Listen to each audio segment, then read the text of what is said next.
મહત્વના સમાચાર સામે આવી રહ્યા છે વડોદરાથી, જ્યાં વડોદરા બોટ દુર્ઘટના મામલે હરણી તળાવનો બોટ દુર્ઘટનાનો મામલો સામે આવ્યો છે। આ સમગ્ર ઘટના કોટિયા મેનેજમેન્ટના મુખ્ય પાર્ટનર બિનિત કોટિયાની ધરપકડ કરવામાં આવી છે। કોટિયા મેનેજમેન્ટ પાસે હતું હરણી તળાવનું સંચાલન। આ સમગ્ર ઘટના વડોદરામાં બનવા પામી છે, જ્યાં ફરસાણનો વેપારી પણ બિનિત કોટિયા જ છે। બિનિત કોટિયા ફરસાણનો વેપારી છે, જે આરોપીઓની ધરપકડનો આંક 7 પર પહોંચ્યો હતો। આપણી સાથે સંવાદદાતા નિલેશ બ્રહ્મભટ્ટ જોડાઈ ગયા છે।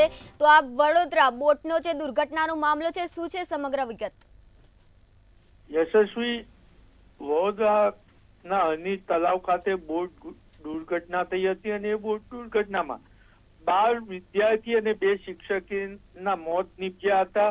અને ત્યારબાદ ગુજરાત સરકારના મુખ્યમંત્રી ભૂપેન્દ્રભાઈ પટેલે તાત્કાલિક રિપોર્ટ બનાવી સોંપવાની વાત કરી હતી અને વડોદરા પોલીસ કમિશનરે એસઆઈટીની રચના કરી હતી। એસઆઈટીની રચના કર્યા બાદ 6 આરોપીની ધરપકડ કરી અને 5 દિવસના રિમાન્ડ મેળવવામાં આવ્યા હતા અને આ 5 દિવસના રિમાન્ડ દરમિયાન જ આજે વડોદરા શહેર પોલીસના હાથે કોટિયા મેનેજમેન્ટનો મુખ્ય પાર્ટનર બિનિત કોટિયા પકડાયો છે અને કોટિયા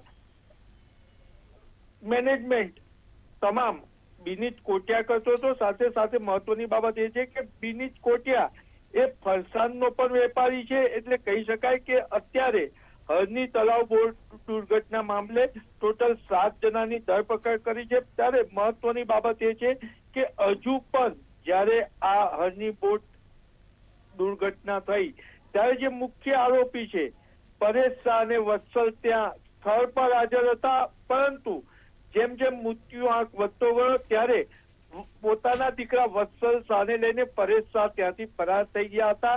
હજુ પણ પરેશ શાહ પોલીસ પકડથી દૂર છે, એટલે શહેરમાં એક ચર્ચા એવી પણ છે કે ક્યાંક ને ક્યાંક ભારતીય જનતા પાર્ટીના સંગઠનના મુખ્ય હોદ્દેદારોની સાઠગાંઠના લીધે હજુ પણ પરેશ શાહની ધરપકડ થઈ રહી નથી।